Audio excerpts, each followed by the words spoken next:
नमस्कार दोस्तों, आप देख रहे हैं latest judgment with advocate Paresh Puranik. दरअसल सालों जॉब करने के बाद भी जब आपकी कंपनी या ऑर्गेनाइजेशन आपसे कह दे कि तुम बस टेम्प्रेरी हो, तो फिर सवाल ये था कि क्या इंसाफ भी सिर्फ टेम्प्रेरी हो सकता है। दरअसल 1990 से लेकर 2000 तक के दशक में कुछ मजदूर एक ऐसे प्रेस्टिजियस इंस्टीट्यूशन में काम कर रहे थे जहाँ से देश का स्पेस में एक नई उड़ान भरी जा रही थी। नए रॉकेट लॉन्च हो रहे थे, सैटेलाइट्स बन रहे थे, लेकिन उन लोगों की जो ज़िंदगी, जो दिन रात वहाँ पर खून पसीना लगा के काम कर रहे थे, उनकी ज़िंदगी वहीं की वहीं थी। वो सिर्फ डेली वेजेस और डेली वेजर बन के रह गए थे। दरअसल 14 से 26 साल तक काम करने के बाद भी ना कोई परमानेंट जॉब, ना कोई सिक्योरिटी और ना ही रिस्पेक्ट। उन लोगों ने जब कोर्ट का दरवाज़ा खटखटाया इस बात से परेशान होकर, और वहीं से ये शुरू हुआ एक 16 साल लंबा लीगल बैटल। दरअसल जब ये मैटर लोअर कोर्ट में पहुंचा तो ट्रिब्यूनल ने कहा कि सरकार को कोई ना कोई स्कीम बनानी चाहिए, और सिर्फ स्कीम ही नहीं बल्कि प्रॉपर पोस्ट क्रिएट करना चाहिए और इन लोगों को परमानेंट किया जाना चाहिए।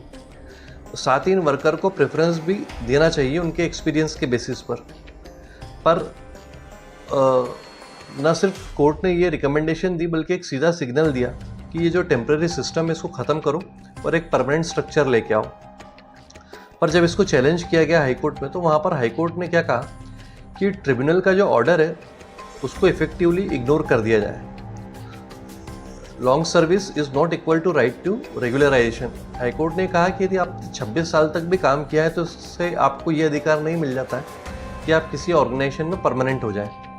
एंट्री का जो प्रॉपर प्रोसेस है वही होना चाहिए। यहाँ पर जिस प्रोसेस से ये लोग एंटर हुए थे वो प्रॉपर नहीं था, और गवर्नमेंट की स्कीम जो है वो सफिशिएंट है। यानी कि जो परमानेंट होने के लिए जो अभी क्राइटेरियाज और स्ट्रक्चर है, हाईकोर्ट ने कहा वो पर्याप्त और प्रॉपर है, उसमें कोई छेड़खानी की ज़रूरत नहीं है। तो ये जो वर्कर्स कोर्ट में आए हैं ये टेम्प्रेरी जो हैं, इन्हें टेम्प्रेरी ही रखा जाए। मतलब वर्कर जो है वो लोअर कोर्ट का डिसीजन उनके फेवर में आने के बाद भी वो जहाँ से उन्होंने स्क्रैच से शुरू किया था वो वहीं पे आ गए थे, ज़ीरो पर। अब यहाँ पर क्या आर्ग्यूमेंट्स और साइटेशंस प्रेजेंट किए गए। दरअसल ट्रिब्यूनल का जो ऑर्डर था वो फाइनल तो हो चुका था और गवर्नमेंट ने उसको डाइल्यूट कर दिया था। ये एक्सप्लॉइटेशन है, आर्टिकल 23 के वायलेशन का एंगल बनता है यहाँ पर। और गवर्नमेंट ने क्या कहा कि ये लोग सिर्फ स्पोरेडिक वर्क के लिए यहाँ पर थे, कोई फॉर्मल एम्प्लॉयर एम्प्लॉय का रिलेशन इन लोगों के बीच में एग्जिस्ट नहीं करता है, और जो स्कीम्स ऑलरेडी बना दी है उनका कंप्लायंस हो चुका है। अब यहाँ से जब ये मैटर सुप्रीम कोर्ट पहुँचता है तो सुप्रीम कोर्ट ने एक बहुत ही शार्प पॉइंट उठाया, और सुप्रीम कोर्ट ने ये कहा कि जब कोई एक ऑर्डर फाइनल हो जाए तो फिर बाद में उसके मेरिट्स को दोबारा डिस्कस नहीं किया जाता, सिर्फ ये देखा जाता है कि क्या कंप्लायंस हुआ है या नहीं।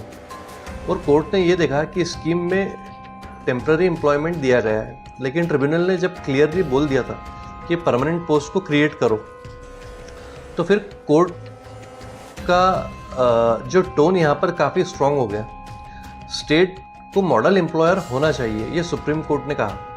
और सालों तक वर्कर्स जो है उनका भटकना अपने राइट्स के लिए ये अनएक्सेप्टेबल है, ये सुप्रीम कोर्ट की क्लियर स्टेटमेंट है यहाँ पर। और सिस्टम ने उन्हें लीगल मज़े में घुमा दिया है, यानी कि सिर्फ जो कानूनी टेक्निकलिटीज़ और पेचीदगियाँ हैं उसमें सिस्टम जो है वो उलझा रहा है इन वर्कर्स को और उनका एक्सप्लॉइटेशन कर रहा है। और इन सभी पॉइंट्स को सुनने के बाद जो सुप्रीम कोर्ट का फाइनल वर्डिक्ट है वो ये आता है कि गवर्नमेंट की स्कीम जो है, जो भी एग्जिस्टिंग है, वो इनवैलिड है और वर्कर्स को परमानेंट स्टेटस मिलना चाहिए, और वो भी रेट्रोस्पेक्टिव इफेक्ट से, यानी कि 2010 से, विद इफेक्ट फ्रॉम 2010। और सिर्फ इतना ही नहीं बल्कि सेम बेनिफिट्स सभी वर्कर्स को मिलने चाहिए जो अभी परमानेंट स्टेटस को एंजॉय कर रहे हैं। उनको जो भी राइट्स, प्रिविलेजेस और पे स्केल उन लोगों का है वही उनको मिलना चाहिए जो अभी टेम्प्रेरी की श्रेणी में आते हैं। तो फाइनली ये सुप्रीम कोर्ट ने इस केस में कहा, और इस केस का जो साइटेशन है, नाम है, वो है R Ayyappan versus Union of India. और इसकी जो जजमेंट डेट है वो रिसेंट बिल्कुल 29 अप्रैल 2026 को ये जजमेंट दिया गया है सुप्रीम कोर्ट के द्वारा। और इसमें जो जजेस थे उनका नाम था विक्रमनाथ, जस्टिस विक्रमनाथ एंड संदीप मेहता जी। और इसमें जो सिविल अपील नंबर है 2026 की स्पेशल लीव पिटीशन 7138 ऑफ 2025 और this is decided on 29 of April 2026। अब यहाँ पर एक और चीज़ हम लोगों के लिए जो जानना ज़रूरी है कि रियल लाइफ में इसका हमारे ऊपर क्या इम्पैक्ट आता है। देखिए, अगर आप 20 साल तक लगातार किसी एक ही ऑर्गेनाइजेशन में काम कर रहे हैं और वो कंपनी या ऑर्गेनाइजेशन आप लोगों से यदि ये कहे कि तुम लोग अभी भी परमानेंट नहीं हो सकते और टेम्पररी ही रहोगे, तो क्या सिर्फ एक कोर्ट के ऑर्डर से क्या आपकी ज़िंदगी में कोई बदलाव आ सकता है या सिस्टम को भी कुछ बदलने की ज़रूरत है?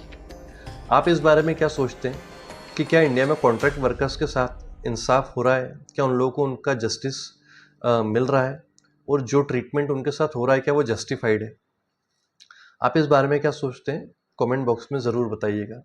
और इसी तरीके से आगे भी जो रिसेंट लीगल अपडेट्स और सुप्रीम कोर्ट के लेटेस्ट जजमेंट्स हैं उन लोगों को समझने, उन जजमेंट्स को समझने के लिए आप इस चैनल को फॉलो कर सकते हैं। Thank you.